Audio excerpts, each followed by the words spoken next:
We now commence today's first lecture delivered by Professor Byeong-Cheol Ahn from Kyungpook National University, South Korea. 今天的第一位讲者是来自南韩庆北大学的安教授。The session moderators are Director Shen Hongyuan from Kaohsiung Veterans General Hospital and Dr. Lin Kun-ru from Linkou Changde Memorial Hospital. 很荣幸邀请两位作者高雄荣民总院盛宏源主任以及林口长庚医院的林坤儒医师为我们上台担任作长，以及为我们介绍安教授，请大家热烈掌声欢迎，谢谢。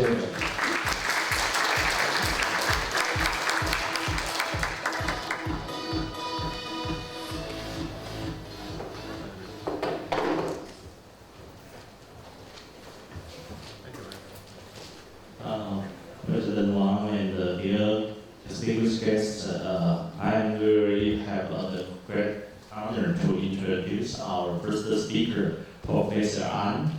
Actually, Professor Ahn came to Taiwan several times. He is the old body of our society. Right now, he is the Vice President of Korean Society of Nuclear Medicine and also Korean Thyroid Association Vice President, also did the service in the Asia Ocean Thyroid Association. So he is definitely a thyroid and a nuclear medicine guy, so like my background as you know. And today his topic is quite traditional, also very modern, because you can see thyroid cancer is the one who our nuclear medicine guy always take care. But when we add the precision medicine and the Theranostics, and his background, actually he got his MD and PhD degree from the Kyungpook University, and he also has the fellowship in the Stanford Medical School. And he got a lot of this honor and a lot of this editor in the famous journal and other publication. I just cannot list here. So let's welcome our old buddy, our old friend, Professor Ahn.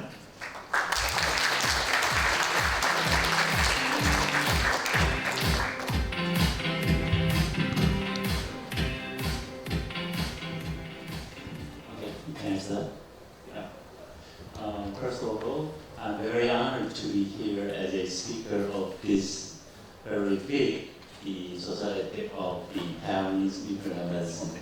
So the President Wang and my old friend the Dr. Shen giving me a chance to talk in front of you. This is my big honor. So let me start my talk today. So my title is like this. So there is some data obtained from the support of the Asia company. So I'm having that one. So this is my title, Thyroid Cancer and the Radioiodine, Precision and Theranostics. So I can check this better, so you can see thyroid and iodine. So here we are standing on the globe. So from the beginning, the people live there, and everything in the globe is made by the element that is the building block. So we know thyroid in everyone's body, even in animals. So with the periodic table, you can see the iodine here. So thyroid and the iodine. So who made the name of thyroid? This thyroid name is first described in the book of the Adenographia written by the Thomas Wharton, who lives in London, and the iodine was discovered by the French chemist Byeong-Cheol. So we know thyroid cancer originates from the thyroid, the iodine and the radioiodine. Radioiodine was the first the generated by the pioneer, the Glenn Siebel and the Jack Littlewood. They are working at the Lawrence Cyclotron and UC Berkeley, California and USA. So we are going into the thyroid cancer and the radioiodine. What what kind of relationship we still lives in here.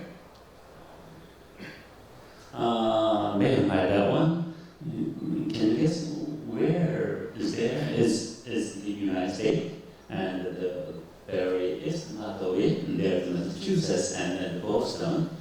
This is a little bit magnified map. So there are very famous institutions. You can name it the Harvard University, Massachusetts Institute of Technology, Massachusetts General Hospital, and Harvard Medical School. So what they do now, you can see this year they are talking about the AI cures. So they are studying very new technology to help the people to eradicate the diseases.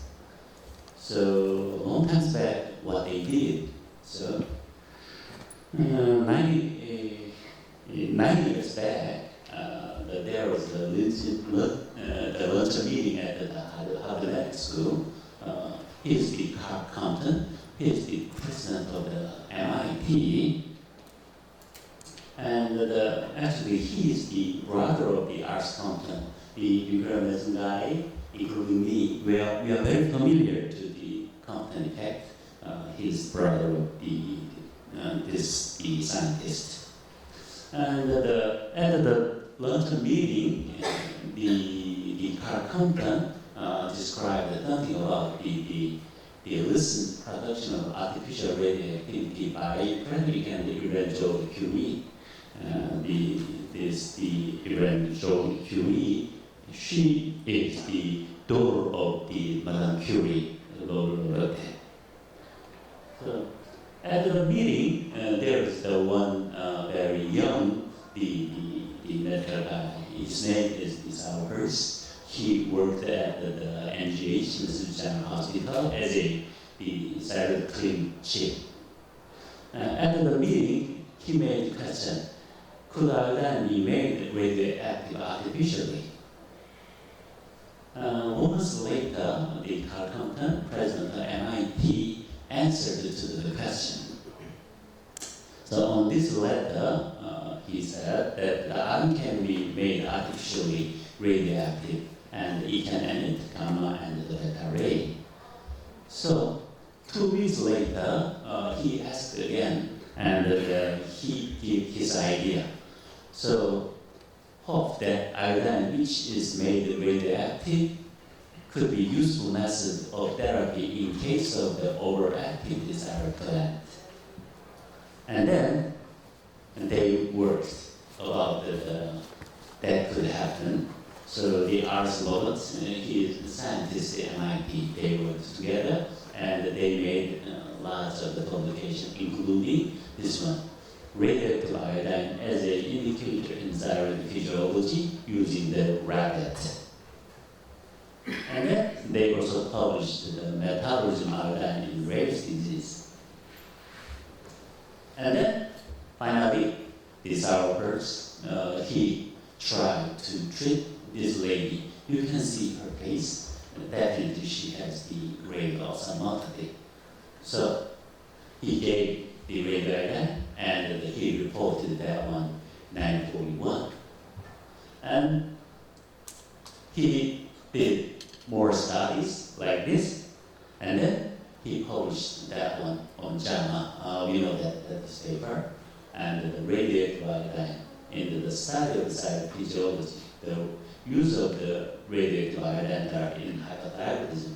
So we're still using that technology to take care of the patient having the Graves' disease. So just 1 or 2 years later, his name is Samuel Sedley. He worked at the Montefiore Hospital in New York, and then he is the physician. So he met this patient. You can see he is very emaciated.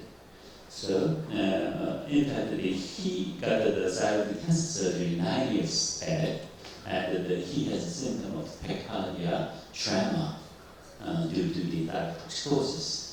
We can understand the thyroid cancer metastasis can be very functional. It can make a lot of the thyroid hormone So he suffered thyroiditis.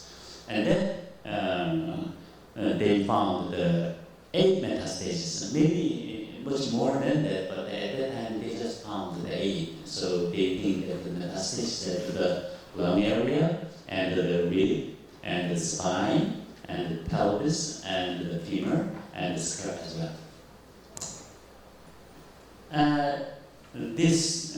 The doctor pioneerly applied the radioiodine therapy 4 times to this patient.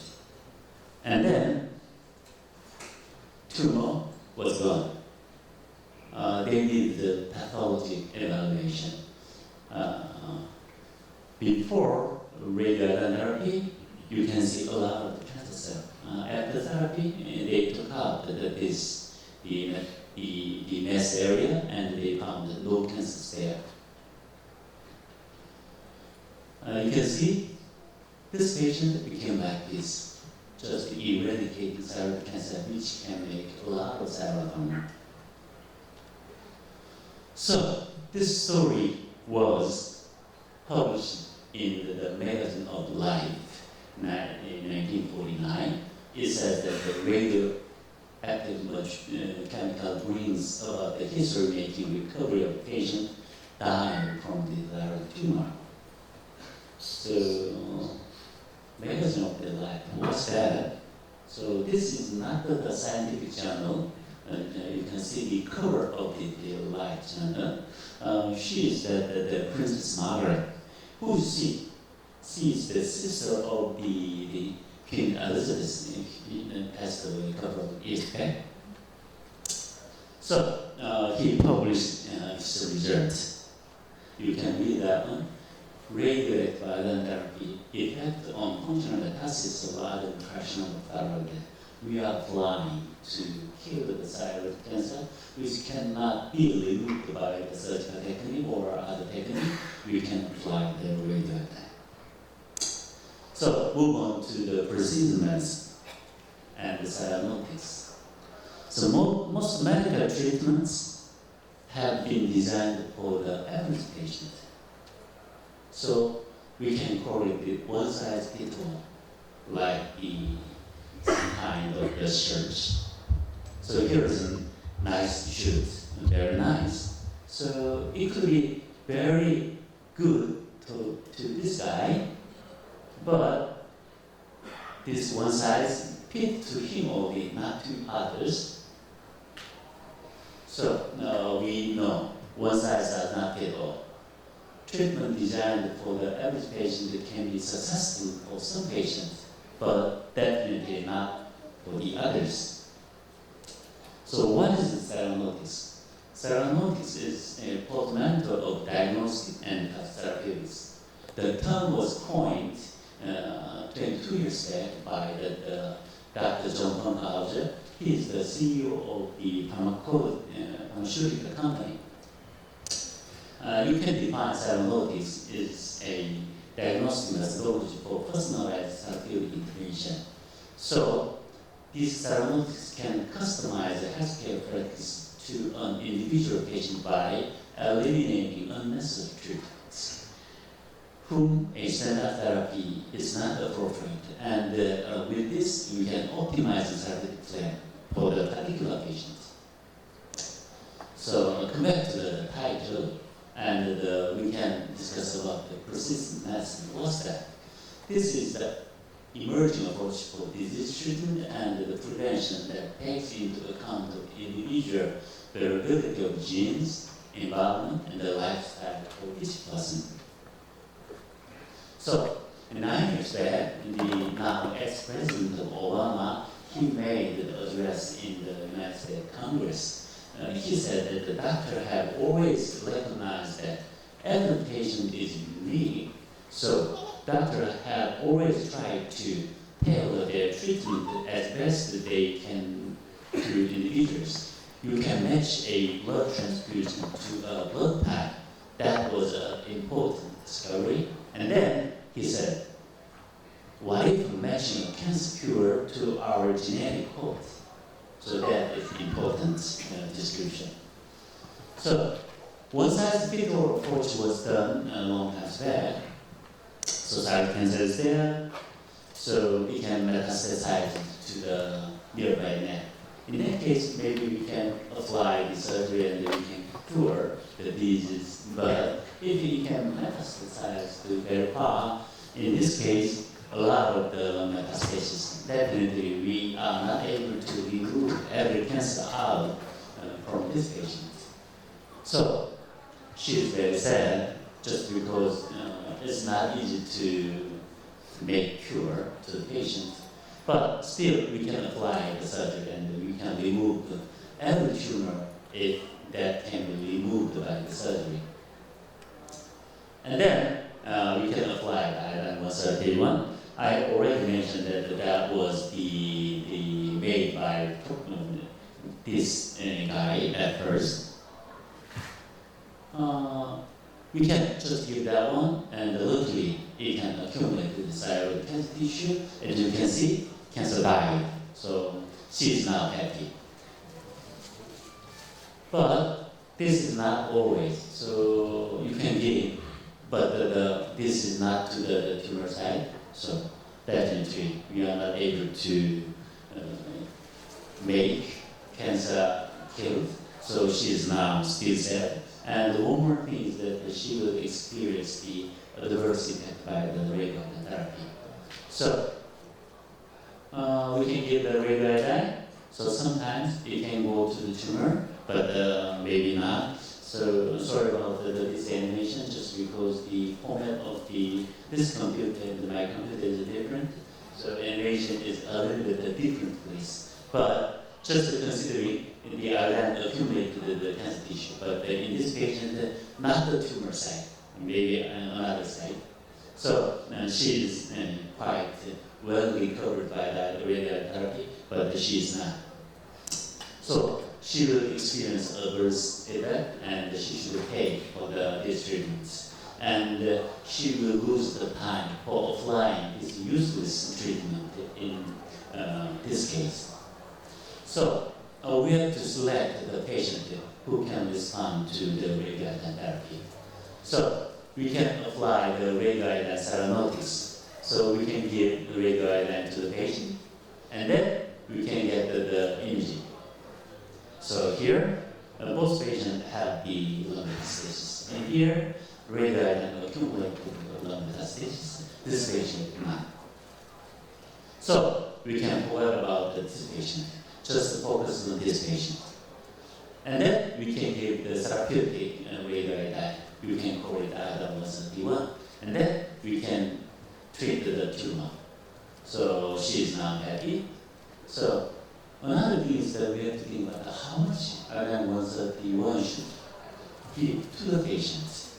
So if we give very small amounts, maybe we can kill some tumor, but some tumor will be still there. So that's problematic. So maybe you can give a lot of the radioiodine to the patient. Definitely you can kill cancer, but there are so many radioiodine in her body, they can make a lot of the adverse effect to the patients. So we have to find out the best dose which can kill the tumor and not much adverse effects. For that, we can do the radioiodine Theranostics. You can use the gamma emitting, the radioiodine, or you also can use the positron emitting, the radioiodine. And then you can get the proper imaging with the proper instrument. And then you can get the multiple time imaging. And you can call it the radioiodine dosimetry to determine optimal dose of the radioiodine. So now we know how much dose is quite good this particular patient. So this is about the radioiodine Theranostics. So this patient is a very good candidate for radioiodine therapy just because this cancer is radioiodine sensitive. This patient is not. So think about the prognosis of thyroid cancer based on the radioactive iodine ability.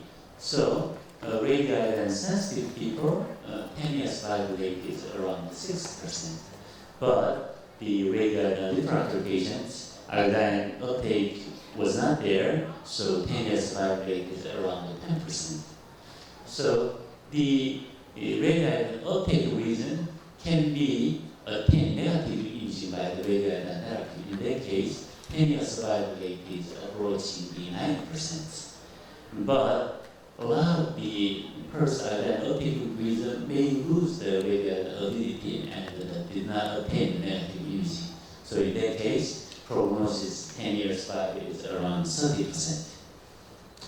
So you can call this red color is a radioiodine refractory, and the blue color is the radioiodine sensitive. So now make the average curve in the the graph. So this is the radioiodine refractory. This is the radioiodine sensitive. So now we are focused on the radioiodine refractory. So how could we improve the prognosis of the radioiodine refractory thyroid cancer? Maybe we can apply the Lee differentiation. What's that? By making the radioiodine refractory into the radioiodine sensitive, we can call it the Lee differentiation. So we can make prognosis much better. So to doing that, we have to understand the differentiation mechanism of the thyroid cancer. There are so many things which can make the differentiation of thyroid cancer. I'm not trying to explain a lot of here just because of the limitation of the time. Anyway, if we can block the differentiation mechanism, we can make Lee differentiation. So come back to the one-size-fits-all approach. So maybe some of you maybe remember that in nuclear medicine, we try to make the Lee differentiated thyroid cancer using famous retinoic acid or B5 agonist and HDAC inhibitor. We also use the lithium, which can make the iodine stay longer in the cancer or thyroid tissues. But unfortunately, the clinical trial of this one is quite disappointing. So now we can think about the precision medicine approach, considering gene and the environment and the lifestyle. What kind of result we can get? The most important thing is about the gene. So we know that the thyroid cancer, there are many oncogenic drive mutations. So it could be RAD, it could be the anti-RK, or the last mutation, or ERA mutation, the RK and the RS as well. Many things they can make cancer cell growth, and it also working as a differentiation mechanism. So if we can block the action of the oncogenic drive mutations, maybe we can get this Lee differentiation. And by doing that, we can improve prognosis of these patients. So come back to here about the oncogenic drive mutations. So first one is the RAD fusion can make this mechanism pathway and the PI3K pathway quite strong. They can make the differentiation of thyroid cancer. And another thing is the NTRAP. This also can make this mechanism pathway and the PI3K pathway. So the differentiation could happen.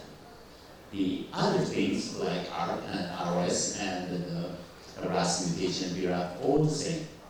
They can make the differentiation. So let's say the targeted differentiation. First, we can target the fusion. This study was done by the doctor Daniel Shen. He delivered the report. I'm very surprised at the results. So you can see here, he published that one. This patient had the thyroid respiratory cancer at the neck and the lung metastasis. Maybe this is quite a small figure, so you are not able to see clear, but there the FDG uptake means that radioactive iodine lymphocyte cancer, it usually take up the glucose quite a lot, so like that. And just because this is differentiated, this cancer does not take up much of the radioiodine. Just because the red fusion, that is always on, so it can activate the two signal cascade. So he blocks this one using the perceptive, and then he can make this signal cascade inactive. So now you can see not much uptake of the glucose, and the tumor take up the radioiodine. So we can call that the flip flow of the iodine and the FDG. In fact, I did work with the Korean doctor. Her name is Byeong-Cheol Ahn. We did quite a similar study. So this is the very young, the female, age of 10. As you can see here, thyroid cancer, a lot of the lung metastasis there, but unfortunately, iodine scan revealed no iodine uptake there.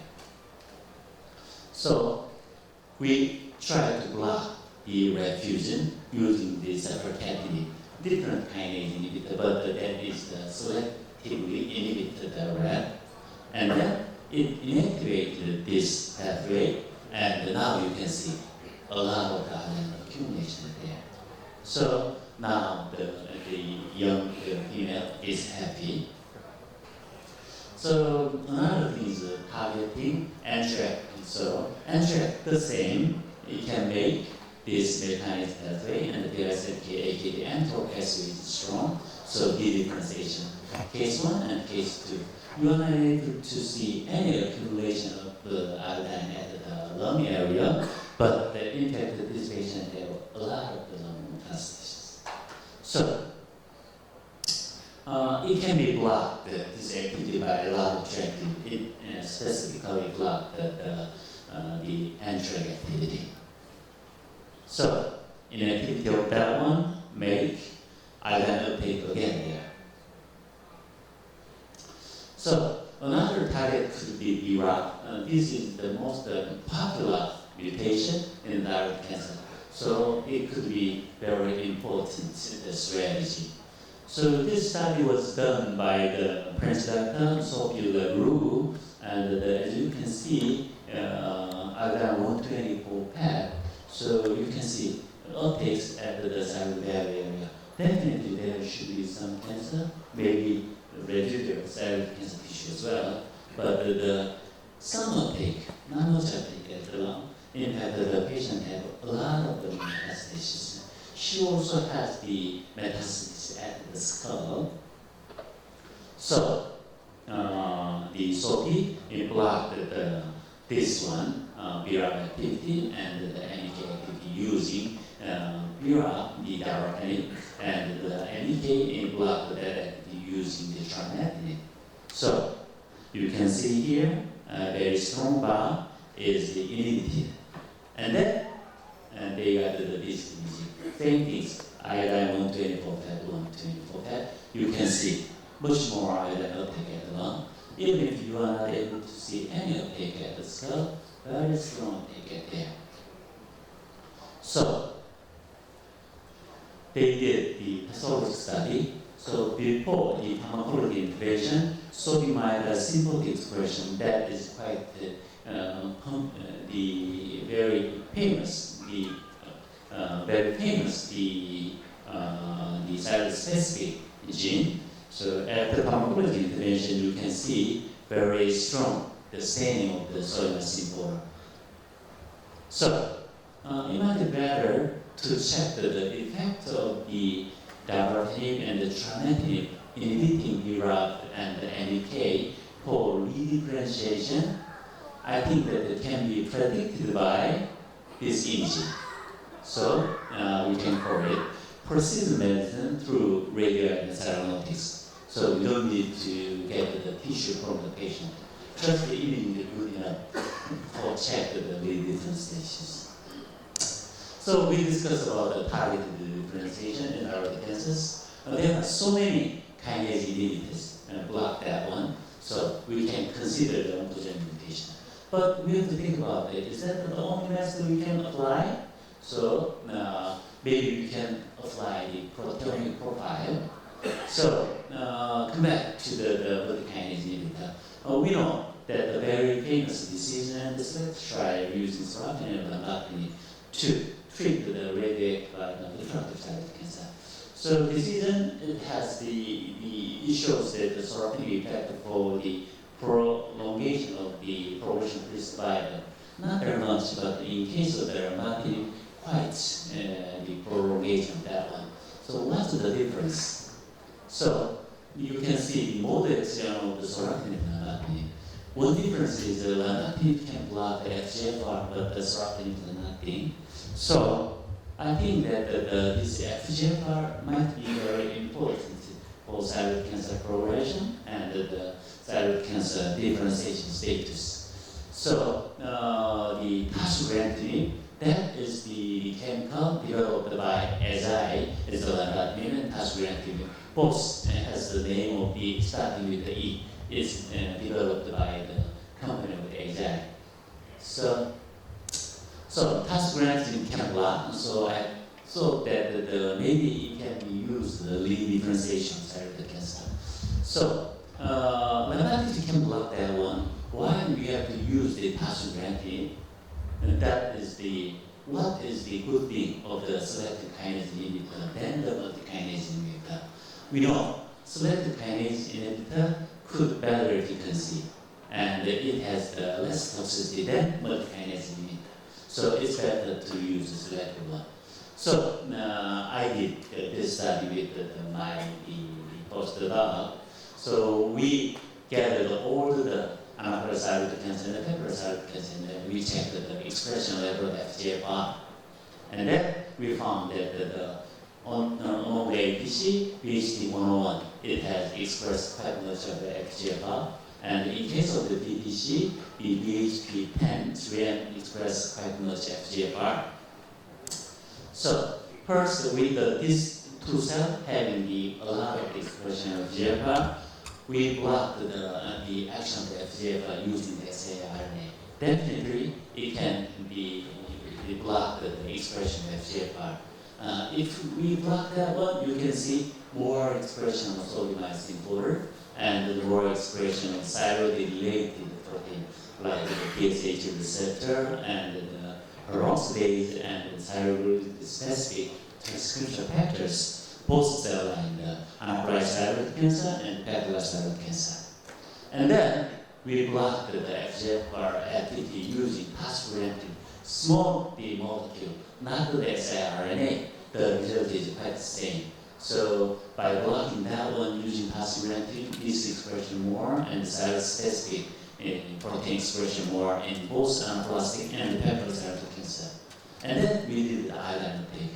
Very easy slide, but anyway, it means that if you block the activity of the FGFR using the phosphoramidine, it can increase the iodine uptake. That increased iodine uptake is totally blocked by the chlorate, so we believe that uptake is related to this activity. And then we did the cytotoxic effect and enhancing iodine 131 cytotoxicity by thyroid.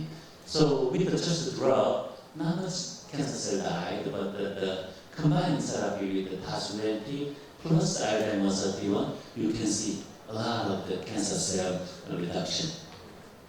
So it is quantitation, just with the drug followed by the iodine therapy. So now we believe the thyroid can make iodine uptake more. So now we also did that experiment. The previous one is about the applying that strategy to the anaparathyroid cancer. This is for the parathyroid cancer. The result is more grotesque in parathyroid cancer. So it is quantitation result. So I might say the targeted differentiation, we can consider the oncogenic mutation. But we can apply the proteomic profile as well to make a better differentiation. There are much more things. We know that the epigenetic profile also can influence the differentiation. Recently, some papers say that the metabolic profile also influence the differentiation. So we can consider all of that one. So this patient had the metastasis, but no iodine uptake. We can intervene, and then we can make it like this. So now we can tell, no longer can the radioactive thyroid cancer denote they will never respond. Even if no iodine uptake, we never give up iodine therapy to the patients. So by doing the targeted differentiation, we can make better effect of the radiation therapy. And then we can reduce the side effect of the therapy just because we can reduce the dose of the radioiodine to the patient. So now I started application. We can do the Theranostics scan. So if no take, maybe we are not giving the radioiodine just because it might not very effective to the patient. Some uptake is there, maybe we can apply the therapy and we can get the therapeutic effects. With the combining therapy, precision, maybe with the radiation theranostics, we can think about the future radiation therapy. So here is the same patient, no iodine uptake, radiation refractory. But we can do the genomic testing and we can do the proteomic study. And then we can intervene that one with some very specific drug, and we can make a radiation uptake there. And we can apply radiation therapy to the patient. So on top of it, some uptake is there. We can do the same strategy, genomic testing, and then we can pharmacological intervention and the more iodine uptake. And then we can get a greater tumor regression. So whatever status of the iodine uptake, we can apply the radiation therapy in the future. That is my thinking. This is my last slide. Precision medicine married with radioactive iodine theranostics will change. Future area applications are concerned. So once radioactive iodine refractory cancer does not mean this patient will not respond to the radioactive iodine. These guys helped me, and this is the funding source. Thank you so much for having me here. Thanks for Professor Ahn, a nice introduction of from very old history about thyroid cancer, radioiodine treatment history. And right now we know we still have a new direction to go. And we are so happy for the thyroid cancer guy. We know no more refractory. We got the new weapon, and we can make the radioiodine treatment always useful. And I think that we run out of time, but it's not because Professor Ahn is too much, and I think it's we start a little bit later. So we allow one question from our floor. Anyone? Yeah, if no, I think we probably can use the break time to discuss with Professor Ahn. And even I have a lot of questions, I don't want to occupy the time of our audience. So let's thanks Professor Ahn again. I will, on behalf of the society, to present the certificate and our appreciation to Professor Ahn.